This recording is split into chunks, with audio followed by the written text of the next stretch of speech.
lovely Roadshow, the most fun you'll ever have on a Saturday night. Do you like climbing an oak? No. Wasn't walking all right.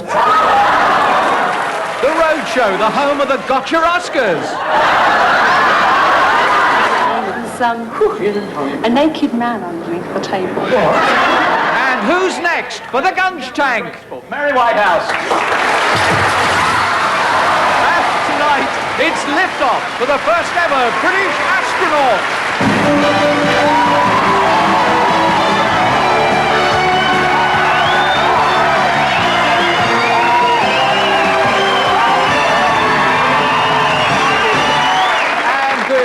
Welcome to the Roadshow. Now, potentially, this is the most exciting Roadshow we've ever had, because tonight, ladies and gentlemen, you are going to see Britain's first astronaut take off into space. And of course, I really ought to remind you that over the last few years, the British aerospace industry has really made great strides. In fact, I'm wearing a pair at the moment underneath this outfit, and I got it at Spaceman at CNA. Thank you very much. It's not that good. Maybe it is. It's not the kind of thing that you wear for a formal occasion, but it's very nice for just floating around. And we shall float around with some very nice little bits of entertainment while we're waiting for the big lift-off, including a Gotcha Oscar for Bob Wilson.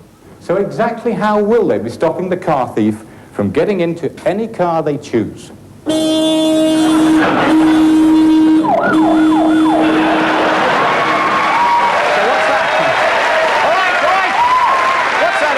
That will be explained in just a while. Also, we've got to wait till I get you home. We're going to meet a very nice young lady from Wales. Her name is Bethan, and she's decided to turn tonight's show into the Ode Show. I've longed to be on TV, and now it's my big chance. I'm afraid if I will dry up or have a little blush. But I'm sure that I'll do my best. But my sister says you won't have a chance. My older sister is probably upstairs, painting her toenails or listening to Phil Collins over and over again. When I go on TV, I'm sure that Noel Edmonds will be surprised that I am one of the lucky ones who's going to be picked, because I think out of my family, I'm the only film star they've got. Believe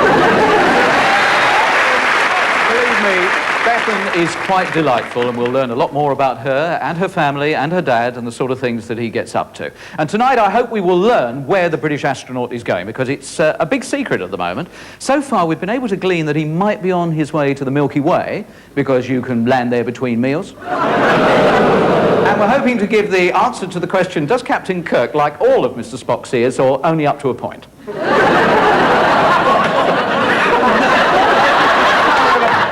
They're beginning to like them. However, we're going to go down to the pub now with some dual-purpose eggs. Our pub challenge this week has got a truly international flavour, because we have Gavin from South Africa and Lucy representing the United Kingdom. And there's another international flavour in that this game is called Russian roulette, or actually Russian omelette, because Lucy and Gavin, there we have 6 eggs. They're all past their sell-by date, so they'd be no good for human consumption. They're ideal for the game. 5 of the 6 eggs are hard-boiled. 1 isn't.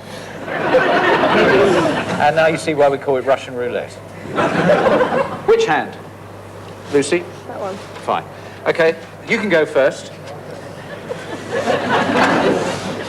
Gently, you don't throw it, you just gently. Good squidge. Yeah, I think that's a hard. You all right? Okay. 1 down.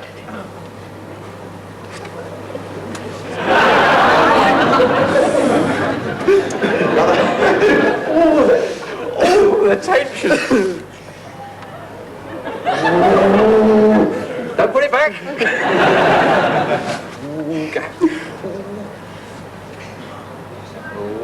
Oh, he's got a little glimmer in the eyes. There's something in the feel. Is it the touch? Brace yourself. You're not staying at my house tonight if this is it. No! Sensational! In the penalty shootout, we are down to the last 2. What is Des line I'm going to make of this? Is this the one? Your last chance, Lucy?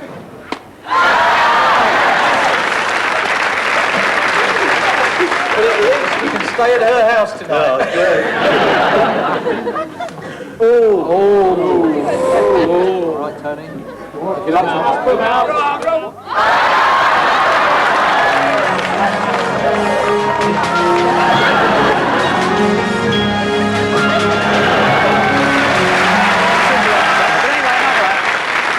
Enough of that merriment, because I want to tell you more about this very serious occasion. The rocket you see behind me, within 40 minutes, will be taking off on its extraterrestrial adventure. And who will be at the controls? This brave astronaut. You really made me jump then. I'm ever so nervous. I don't think I'm going to be able to fly this thing. I'll tell you what, though, it's not very reliable, this rocket. No, they had to cancel the launch last week because the indicators wouldn't work. I said, I'm not putting my arm out the window every time I want to turn right. Now, Captain, this, of course, is a dangerous undertaking. Oh, don't say that, no. What, dangerous? No, undertaking. Oh, sorry. How long will you be gone, Captain?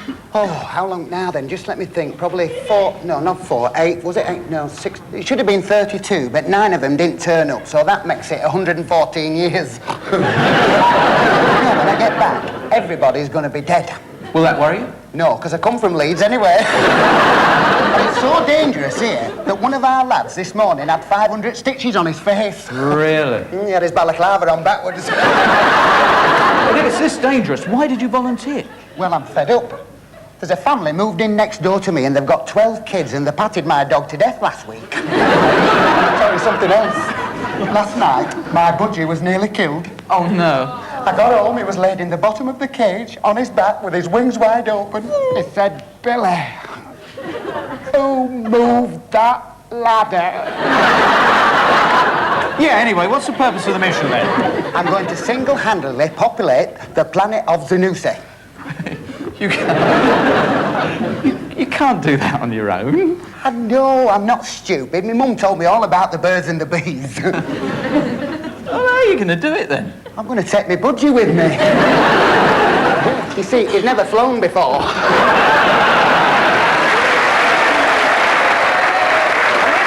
Roadshow that really gets people on their feet.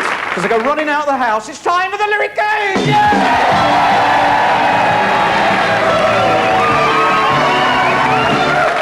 For all those of you who find the lyric game the really big laugh in the Roadshow, here this week we'll have you doubled up because we've got twins against twins. And over here on my right, Jason Malloy and Craig Malloy from Derby!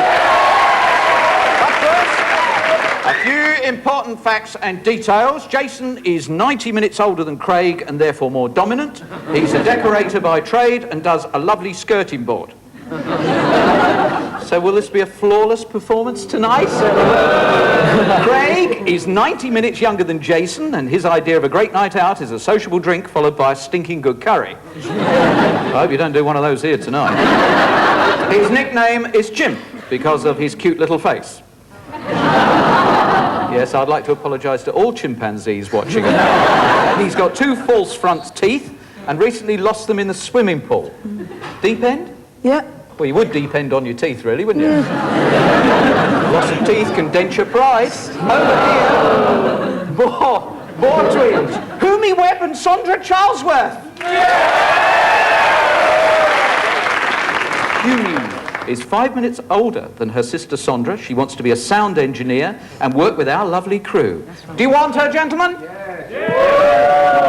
Well, of course, Humi, sound engineer, is a very tough job. You know, your hours in the canteen eating and hanging around. What is it about being a sound engineer that particularly takes your fancy? Working with all the nice men. Join Hull Kingston Rovers and do that. Anyway, Sondra is so close to her sister that they often have the same thoughts travelling through their minds at the same time. Sondra, what are you thinking at the moment? I wonder what he was thinking. Okay, well, because we're here in the space station, of course, we've got some very important and sensible songs like Help Me Make It Through the Flight, Beam Me Up Before You Go-Go, Luna Paloma Blanca. All right, never mind. We're playing for either the kazoos or the karaoke machine, depending upon your lifestyle. And the first tune goes like this. Teeny weeny yellow polka dot bikini that she wore for the first time today. Oh yeah, and it's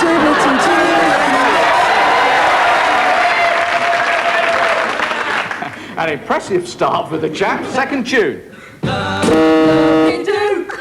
You know I'll always be true. Won't you please love me too?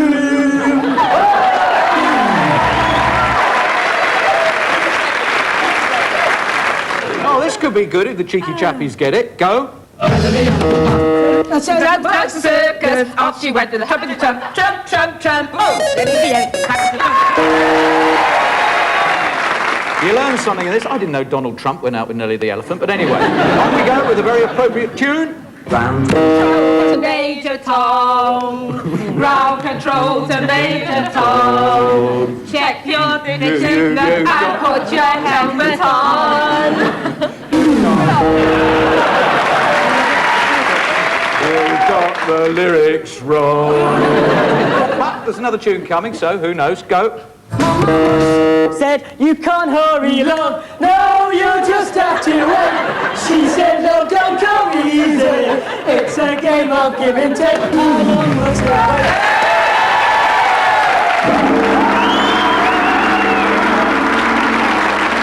wait? Ladies got 21, but it's a victory for the champs. The champs get it.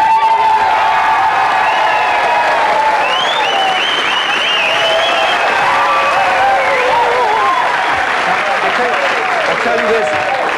There's so much to learn here at the space station before the big rocket goes off. I'd like you to follow this very, very closely indeed.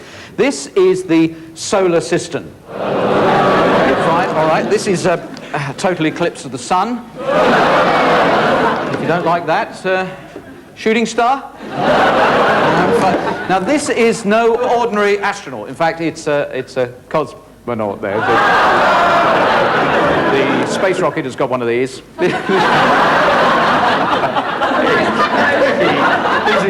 Stop it! It's a nose cone.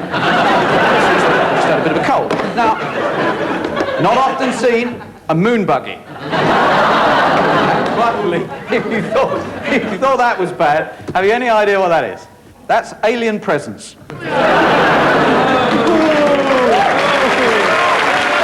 I've had a lovely letter back. I do like posh note paper from the House of Commons, and this is addressed, Dear Noel, thank you for your letter of the 31st of August and for sending the tape of the programme. In view of the fact that Nicholas Ridley has refused to appear on your programme, I will happily do so to prove that not all politicians are stuffed shirts. That came from Sir David Steele.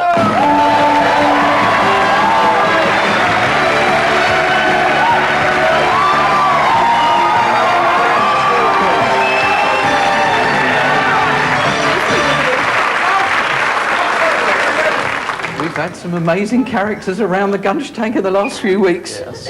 Did you see Mary Whitehouse? I saw it. That's why I'm not in there. Yes, right. Are politicians stuff shirts, generally? No, most of them aren't.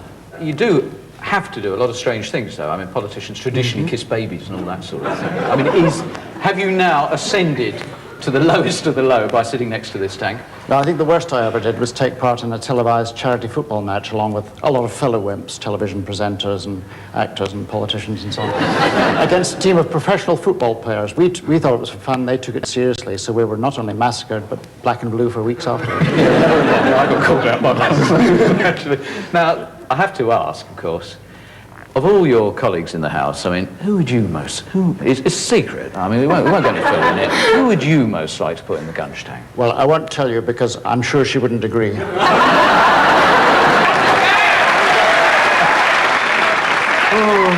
Wouldn't it be a great idea, wouldn't it? It's a wonderful dream for weeks on that. This is Linda Mackay, and actually she has got political aspirations. She was hoping this was a safe seat, but it's a series of lost deposits that are in there, and just the right constituency, I would have thought. You all right? No, regretting every moment. She's a beauty advisor in a well-known Merseyside department store. She's been married 4 years to Paul, who she calls Honey Lamb. Paul calls her his lovely chicken pie. She's got scrawny legs. Right, what a deep, meaningful relationship. Okay, you know the idea, don't you? We've got 7 prizes on offer. They all carry a points tally. You've got to do 5 of the 7. If you bust 100 points, you lose, and you'll hear this sound.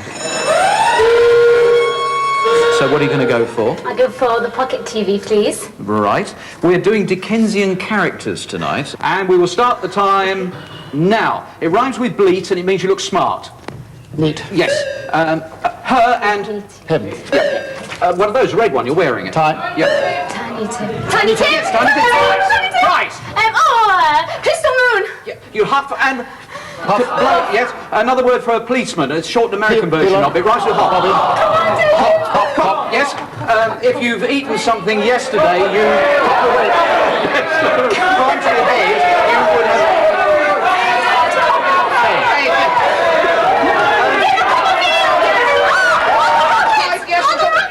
More or less. Yeah. They buzz around like that. Indeed. Martin Chuzzleby. It's another word for... No, it wasn't. It's another word for a dime, an American dime and a rhymes with tickle. Yes. Hit and a miss. Yes. That part of it rhymes with stomach. Tommy! If you take all your clothes off, it rhymes with care. Care. Yeah, you would be Bear. or something like the centre. What's that say? Quick! Core. Yeah. What is it? What is it? Quick! Prize. Coffee maker! Yes, blood pump. It goes pump. Yeah. It's another word for seat and it rhymes with lair. Chair. If the container is all the way up to the top, it is absolutely full. Yeah.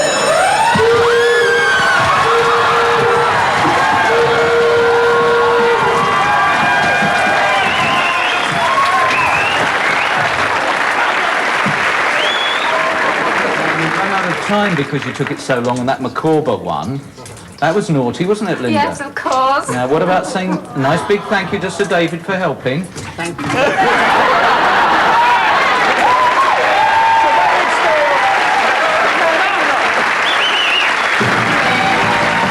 Roadshow, where the stars come out on Saturday night. For the Noel Edmonds Rock Show, I have raised £1 franc. And what exactly did you do to raise such a marvellous total? Pin the tool on the dinky. Well, for instance, I went to China, couldn't get any China. Went to Turkey, couldn't get any Turkey. Then I went to the Virgin Islands. And what happened there? I can't keep your father off the rope. I've tried frightening him. I waited in the shop doorway with a white sheet, and when he passed, I shouted, "I'm the devil." He said, "Shake hands, I married your sister."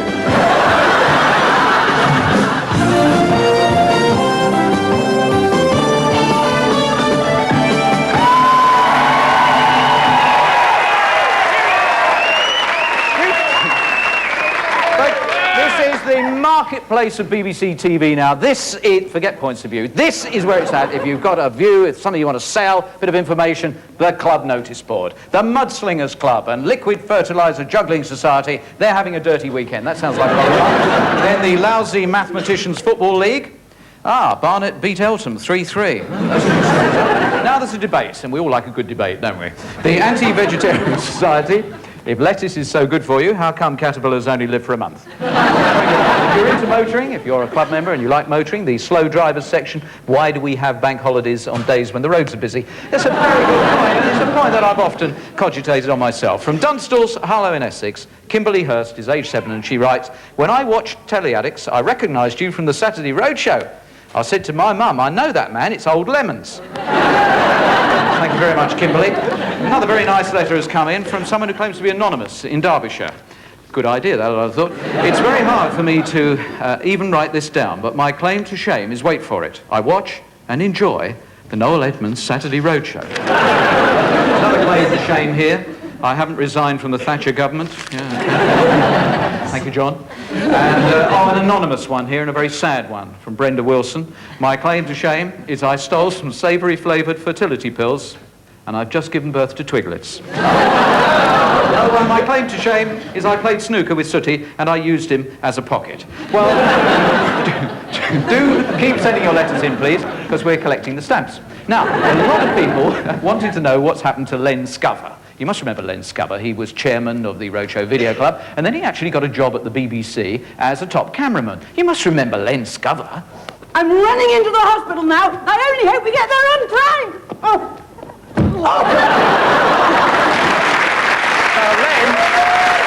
Len has moved on in the world. He's now moved on to the BBC Sports Department, and he was working on the coverage of the Commonwealth Games.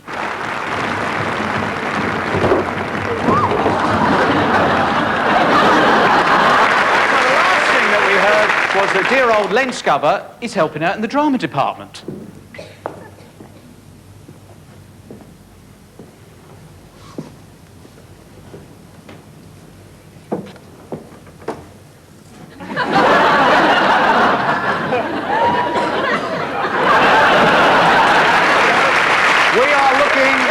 We are looking for Len Scupper. Do keep your eyes open. If you want to know how to recognise him, this is actually Len's cap. All right, suit yourself. All right, Rhiannon Mafanwi-Jones. Hello, Rhiannon. She's in Lynham, near Chippenham, and says, I like watching the Roadshow very much indeed. But please, will you stop showing the bit where that mummy pulls the little boy by the ear?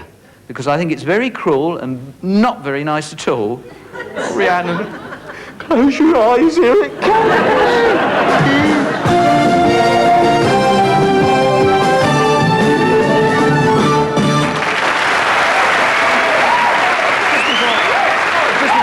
This week's parents, and we meet Beth, and it is amazing the effect this show is having on people. There's Ron Morton of Coronation Road, Market Raisin in Lincolnshire, and he says, Dear Mr. Edmonds, or may I call you Noel, with Christmas coming up? Yes, you may, Ron.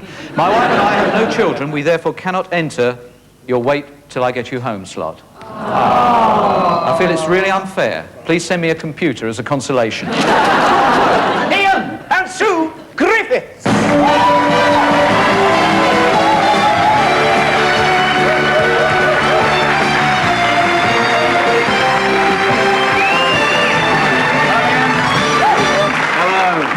Welcome to the space station. That rocket, you're lucky to get out of it. It's going off in a while. Sue's job involves packing toffees into jars and boxes. Sorry? And Ian works for a furniture company. So you're both into sweets, one way or another. That's it, yeah. Yeah? An eventful wedding. Lovely day of wedding. Yeah. Started off the reception. After the reception, we all got in this taxi, and the police stopped us. We all got booked. I got on the train in Bridgend.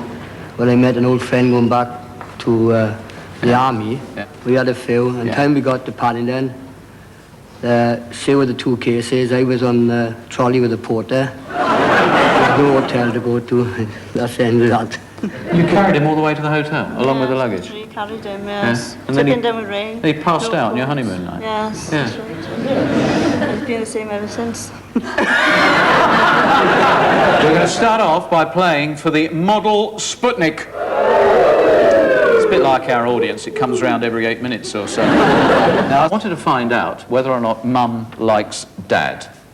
Now, did Bethan say, well, about as much as a black jumper likes cotton wool? I'm not sure, but lately she's been inspecting their marriage certificate for a loophole.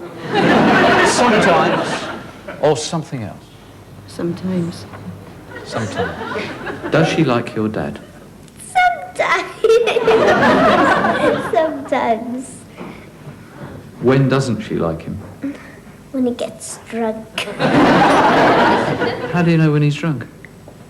Whenever he lends me money.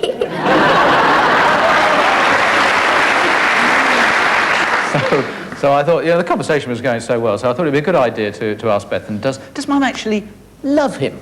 Yes. Yes, I think so. Well, sometimes she doesn't like him because he starts getting sloppy in it. The next prize we got up for grabs is a futuristic kettle. And I said, is there something that Mum and Dad think they're good at, but they're really pretty bad at it? Now, she say, well, Dad thinks he's a good carpenter, but people from MFI come round to laugh at the wardrobe. Mum thinks she's a good baker, but once Mr. Kipling threw a brick through our window. Dad thinks he can hold his drink, but he can't. Or anything else you really want to make up, Ian? It's got to be the last one. Back on the alcohol again, yes, are we? Yes. My dad thinks he can take drinking, but he can't. On we go. There's a look of disbelief clouding Ian's mind there. You're playing for the space age glasses. It'll help you to see if there's intelligent life here. Yes, I think we got the answer. Is there anything about the way Mum looks that Dad would like to change? Now, did Bethan say? No, nothing. He likes a good laugh. If I said Bridget Nielsen, would you get the picture? Would you like to see her lovely smile more? Oh, something else. Be a bit more happier. Especially on Saturday night. I think my dad would like to change my mum's mouth. Because she never smiles. Well, she does smile, and she's very nice to me. And I think my father would, most of all, like my mother to smile at him for one day. Moving quickly, I did ask her, is there anything Mum would like to change about Dad? Oh, his face, I think. And on we go with the cascading waterfall. My word, what a wonderful prize. I'm afraid Ian's coming in for it because I said to Bethan, what's Dad look like first thing in the morning? You know, how is he really? Did the reply come? Like Patrick Swayze ready for a night out? Like a bear with a sore behind? Like the living dead? I don't know what's wrong with that. I think Richard Clayderman's rather nice, actually. Or something entirely different. Living dead. The living dead. What's he like first thing in the morning? Terrible. He's just the woken dead as well.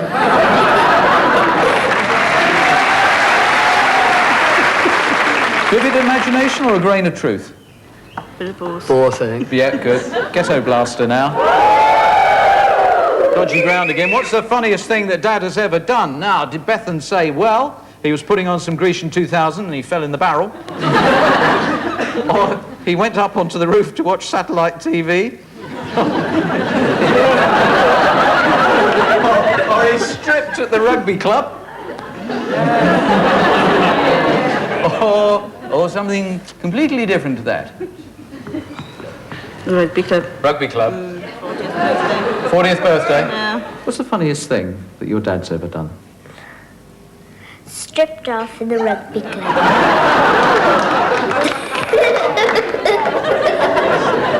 You're going to have to tell me more.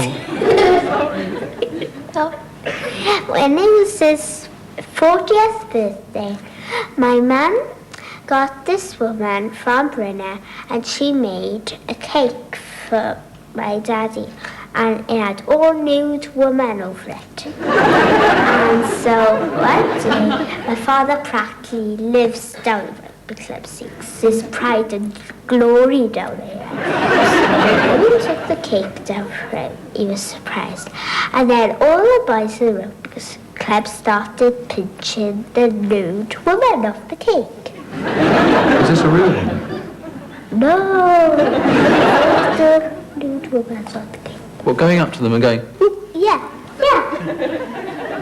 and he did that. Right, you're competing for the Spaceman Gnome. This is the big one. Yes, it's the Spaceman Gnome. Don't forget, this rocket is going to go off. My question was, how intelligent, Bethan, do you think your parents are? Did she say, well, not very. Dad saw a road sign that said, no entry except for access, and he went home for his credit card? That was good. Dad has to take his socks off to count to 20. Mum is, Dad isn't. Oh dear. Mum is, Dad isn't. How intelligent do you think your parents are? Intelligent? I think so. My mum's intelligent, but my father isn't. If we said on a scale of 1 to 10, and 10 was the most intelligent, what number would your mum be? 9, not 10. Not that high. What would your dad be? 1.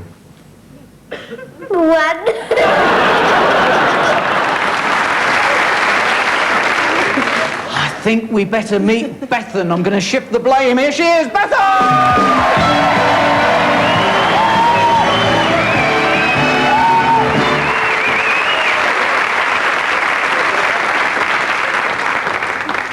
traditionally, I ask our young guests whether or not they think they're in trouble. I don't think we need say anything. I don't think we need I think you're in big trouble. Okay? All right. Now, we came round to talking about that much prized possession, the toy that she hasn't got. Now, did she say a computer?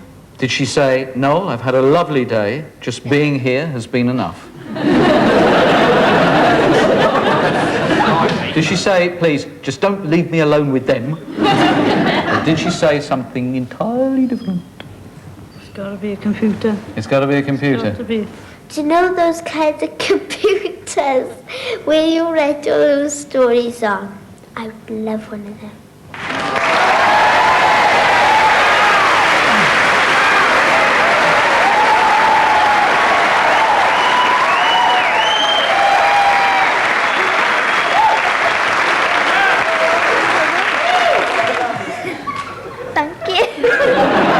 I think you're a delight. Thank you very much indeed.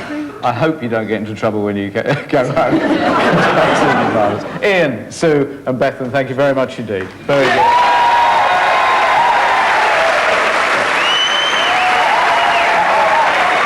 I think the thing that I enjoy most about the Roadshow is the fact I get a chance to give a gift like that. And with the Gift Busters, we give presents as well. And every Christmas Day on BBC television, I get the chance to hand over all sorts of gifts, some very unusual. Last year, we had a family who had suddenly had quads, and we gave them a year's supply of nappies, and then there was a little boy who had been very, very ill, and all he wanted to do was have a ride in a giant truck, and we arranged that. Thank you for the thousands of letters you've been sending in, making suggestions for this Christmas. What I'm looking for are ideas that really do live up to the whole business of it's the thought behind a gift that counts. If you've got any suggestions for a Christmas Day gift that's different, that's deserving, drop me a line, please, at the Television Centre. We live in room 3305, Wood Lane, London W12 7RJ. Now, a great opportunity. That rocket, I'm told, is going to go off. But we can now talk, once again, to Britain's astronaut, the man who will be going up in the rocket. He's in the flight simulator at the moment. Captain Pearce, are you there? I'm here, Noel. Sorry about that. I was miles away then. Now, we'll be miles away tomorrow as well. Are you weightless? Yes, well, they put me on a fish diet and I did lose a few pounds, but I'm not too keen on the side effects. Oh, what's that? I kept eating worms. Have you had all your medical checks? Oh, yes. I said to the doctor, I said, I keep seeing double. He said, well, how long's it been like that? I said, I wasn't talking to you. I don't think he was too happy with me, though, in the intelligence test, because he said, which side was President Reagan shot on? And I said, BBC One. And then I told him that my foot kept going to sleep. Oh, yeah, what did he do? Strapped an alarm clock to my leg. And then I had to go see the base psychiatrist. I said to him, I said, I keep losing my temper. Pardon? I told you once! Have you, Captain, have you been in the actual space capsule yet? Oh, yes, it's fully equipped, Noel, except I can't seem to find a toilet. Well, they don't have toilets. Don't they? No toilets? No. Now, Captain, during the mission, will you be going outside? I think I'm going to have to do. A technical point, what's your spacesuit like? Oh, it's smashing, this spacesuit. It's silver, it's got lots of little badges on it, and it's made of indestructible cloth, and it's non-flammable. Oh, how much did it cost? £14. £14? Yeah, I know it sounds a lot of money, but I did get 2 pairs of trousers with it. I can't tell them I've burnt a hole in the jacket. Now, of course, Captain, you're going up there to colonise this planet, but yes. You'll be on your own in this dark, barren wilderness. What are you going to do? I think I'm going to cry, actually. What I mean is, if you're alone, how are you going to populate it? Well, I'll have to run round a lot, I suppose. No, I get what you mean now, Noel. No, the thing is, what I'm going to do, I'm not going to populise it myself. What I'm going to do is carry out a few tests to see if the planet is capable of sustaining some form of sophisticated life form. And if it can? You're going to send up a monkey.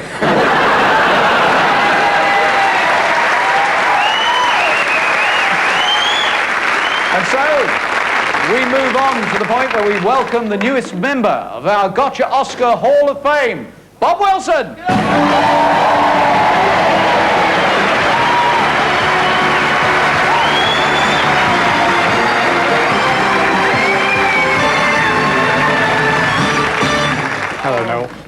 I don't know what this proves, really. I've got a feeling that you came out well ahead of us. Even before I began, I thought, now, why do they want a decrepit old goalkeeper to present a scientific program? Yeah. And that's a very good point, actually. I hadn't thought of that. And then, because I'd had a car stolen once, which never reappeared, and because I had a car broken into, I thought, well, maybe this is for real. I'm pleased you did. The idea was that Bob was doing a video for BBC TV about car theft. We got fooled, of course, because we put in a floor manager who liked to drink. Well, that was a bit dodgy. Yeah, it was a bit dodgy. But all the other people, everyone started coming out of houses. And we end up with people walking up and down, and they're not actors. They're nothing to do with us. Every take I had about 9 or 10 takes, and I was choked because I kept getting the words right, which is unusual for me. Yeah, and all sorts of other things were going wrong. It ought to be pointed out that when you see Bob walking down the road, he's talking to a camera that was up on a flat building, sort of 4 or 5 stories. It was on the top of a pub. Yeah. Which was an appropriate place. Yeah, right. And it was quite an interesting experiment in how far you can push a professional. And as I said at the beginning, I think Bob wins this. The incidence of stolen cars is growing all the time, and now more than 2 cars a minute are under attack. Now, manufacturers have often been blamed for doing little or nothing to help solve the problem, but they say things will change in the 90s. So just how will they stop the car thief from breaking into any car they choose? It's that sort of thing, isn't it? Yeah, it's a case of getting relaxed in this street with everybody else around, isn't it?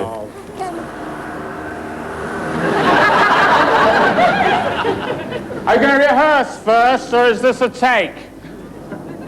Was that? Sorry, is it? Are we going for a take here? Yeah.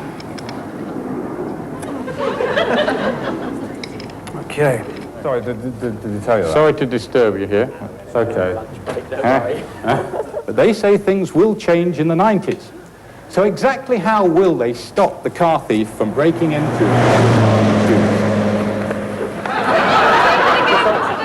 Just going to clear off first. This lady's just going to draw out.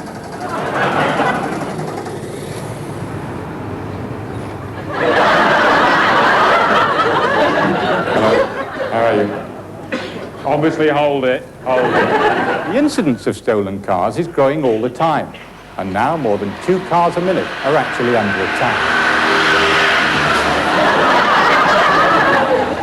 The incidence of stolen cars is growing all the time, and now more than 2 cars a minute are actually under attack. Bob, hang on, hang on. Sorry, we had a problem on sound there.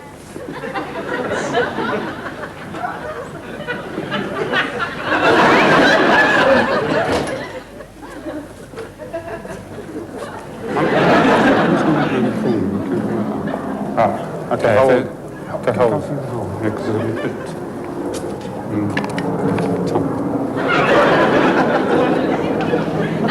So just how will they be stopping the car thief from breaking in to any car they choose?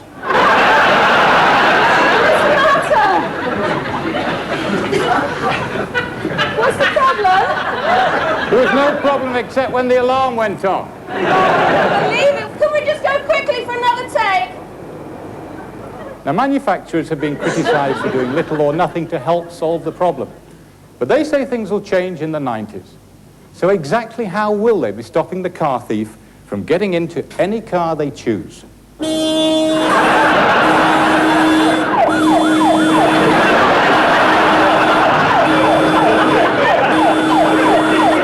doing some filming up there. Yeah. And I'm talking to the camera, and then, well... This is your car, is it, sir? No, it's the BBC's car. I'm working for the BBC. Right. So do you know the number of this car? I haven't got a clue, no. So where's the film crew? The film crew up there, or were up there. They're on their way down. So you know who are on the way down? The film crew. What's that up there? That's where the camera was mounted a few moments ago. You're not the owner of the car? No. No. This car is part of the item that we are filming. The item is about breaking into cars. And so you attempted to open the car? I held the handle, yes. Can you explain to me what's going on here? Because there's been a car alarm going off and this gentleman doesn't own the car.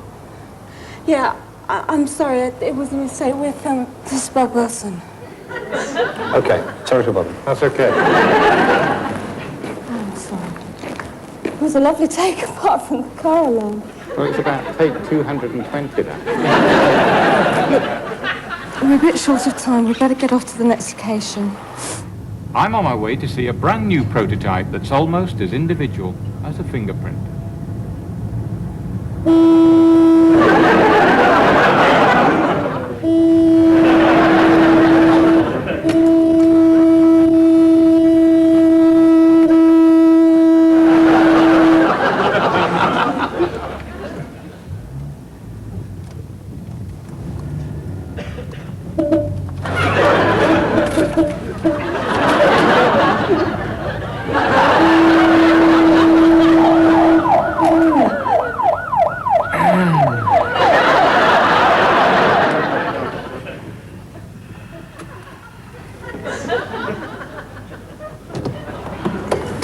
Ah, we meet again, sir.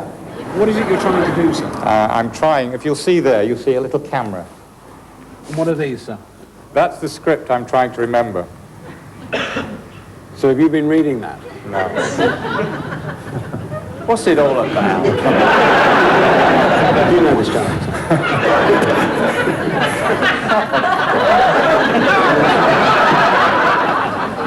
That's the first trophy I've won since 1971.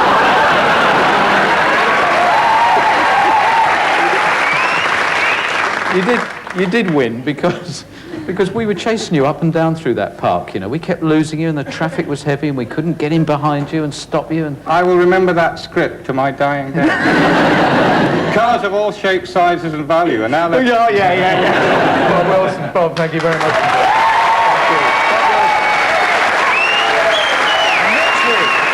What is Bertice Redding going to do with a gentleman who's revealing rather a lot? Hello? Hello? I've locked myself out of my flat.